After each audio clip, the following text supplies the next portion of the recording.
10 Tampa Bay is taking a deeper dive into affordable housing here. Throughout the month, we've looked into the crisis and its impact on Tampa Bay. Yeah, this morning we're looking at how all of this impacts our military members who are stationed at MacDill Air Force Base but aren't necessarily able to work and live there. We started in Texas and then we went to For the Lovedoll family, and then we went to England, home is where the Air Force sends them. and then Florida. You guys are kind of seasoned at the moving. We are. So you said 17 years, what? 17 years, 9 moves. And how many kids? 4.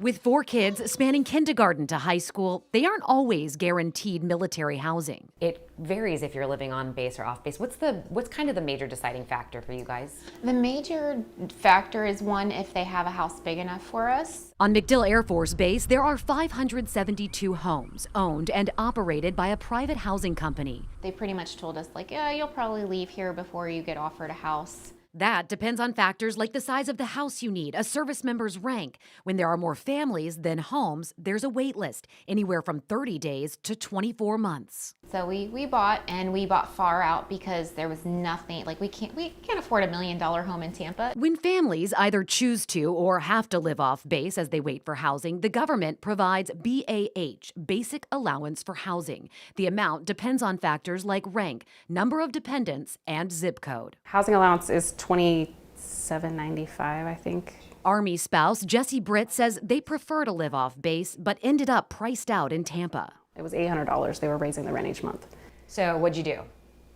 We came and put our name on the housing wait list here on base. People are shocked when they get here. Executive Director of Blue Star Families, Susie Malloy. Military pay is the same across the United States. That's where BAH comes into effect. The problem is BAH is always behind the power curve, and especially with the huge increases that happened in housing in 2022 and 2023, the BAH has just not kept up tempo. Blue Star Families is calling on the Department of Defense to increase the housing allowance back to a 100% cost of living match. Right now, it's 95%. That 5% is an unfair disadvantage to our youngest enlisted families in high-cost areas of living, like Tampa Bay region. Colonel Adam Bingham commands the 6th Air Refueling Wing and MacDill Air Force Base. On average, regardless of rank, in the 2 years that I've been here, we've been able to get that base allowance for housing increased by, on average, 30% per member. And we're hoping that it continues because it probably needs to. We will live on base. For families who live on MacDill, there is no allowance. Housing and utility costs are taken care of. Families don't have a commute. There's a grocery store, school. Kids have more freedom. The challenge, getting in. Are there conversations about building more housing on MacDill? So there certainly has been conversations, because I personally had those conversations early on. When I look at 572 houses at basically 100% occupancy rate with 500 families on the wait list, I mean, just basic economics would tell you that if you build more houses, they will surely be filled. And so I took those conversations and said, hey, you know, what's the opportunity there as a Department of Defense that we could build more houses at MacDill?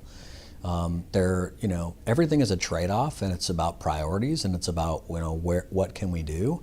And right now, that's just not something that the Department of Defense is willing to move out on. For military families, it comes down to priorities and choices. For the Lovedoll family, costs and commutes became too much. They sold their home and spent just a week on the wait list. Do my number 2. It took a little longer for the Brits, but they're in. And when they do finally get a choice as to where they'll move? I do love Tampa, though. I will say this is definitely on the retirement checklist. Yeah, people love it here Yeah. for sure, but got to make room and make it affordable for them. Yep. MacDill and Tampa not alone here. According to the Department of Defense, about 2/3 of military service members and their families don't live on military bases. Yeah, according to the Pentagon, covering 100% of housing costs for all troops would cost the DoD $1 billion every year. Goodness.